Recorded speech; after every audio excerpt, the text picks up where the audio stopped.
Hello friends, welcome to Latha vlog. இப்போ மதியம் பூண்டு சாதம் தான் ரெடி பண்ண போகிறேன். ரொம்ப சிம்பிளாக இருக்கும். 2 மினிட்ஸில் ரெடி பண்ணிடலாம். கடலைப்பருப்பு, உளுத்தம்பருப்பு எடுத்து வச்சுருக்கேன். 5 நிமிஷம் ஊற போட்டு எடுத்து வச்சுருக்கேன். 5 பல் பூண்டு தட்டி வச்சுருக்கேன். 4 முந்திரி எடுத்து வச்சுருக்கேன். அது நீங்கள் வேர்க்கடலை கூட ஆட் பண்ணிக்கலாம்.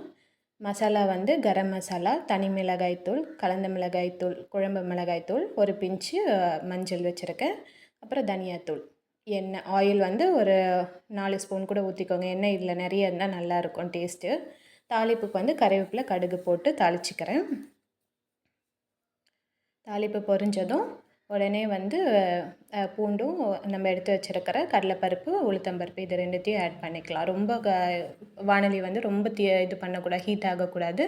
நார்மல் மீடியம் ஹீட்டில் இருக்கும் போது இதை சேர்த்துக்கலாம். அதே மாதிரி இது கலர் சேஞ்ச் ஆகணும்னு கிடையாது, நார்மலாக வதங்கினா போதும். ஏன்னா ஆல்ரெடி மசாலா போட்டு நம்ம வேக விட போகிறோம். ஸோ அதனால் கொஞ்சம் பாருங்கள், ஒரு மீடியம் இதில் இருக்கும் போதே நான் மசாலாவும் ஆட் பண்ணிக்கிறேன். ஏன்னா ரொம்ப ஹீட் ஆகிடுச்சுன்னா மசாலா கருகி போயிடும். அதனால் மீடியம் ஹீட்லேயே வச்சுட்டு அதுக்கப்புறம் மசாலா பொருளை ஆட் பண்ணிக்கிறேன். பாருங்கள், மசாலா மிக்ஸ் பண்ணி விட்டுக்கோங்க. சால்ட்டு கொஞ்சம் ஆட் பண்ணிக்கிறேன். ஆல்ரெடி சாதத்துலேயே நம்ம சால்ட்டு போட்டிருப்போம், அதனால் பார்த்துட்டு சேர்த்துக்கோங்க. கொஞ்சம் தான் நான் ஆட் பண்ணியிருக்கேன். இப்போ இந்த மசாலா கொஞ்சம் வதங்கிறதுக்காக லைட்டாக தண்ணி ஊற்றிக்கிறேன். அதாவது தெளிக்கிற அளவுக்கு தண்ணி ஊற்றிக்கோங்க, போதும். இதை ஒரு 2 நிமிஷம் நல்லா வேக விட்டுருங்க.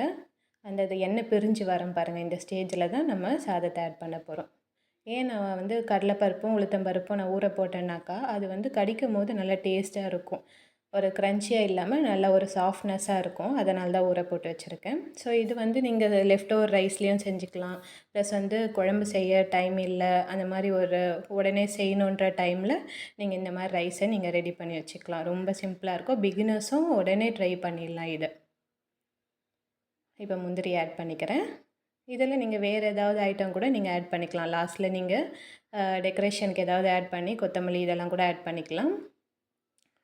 முருங்கை கிரேவி நான் செஞ்சு வச்சுருக்கேன். ஸோ இதுதான் இப்போ மதிய லஞ்சுக்கு. ஓகே, செஞ்சு பாருங்கள். பேச்சுலர்ஸும் ட்ரை பண்ணலாம். தேங்க்யூ.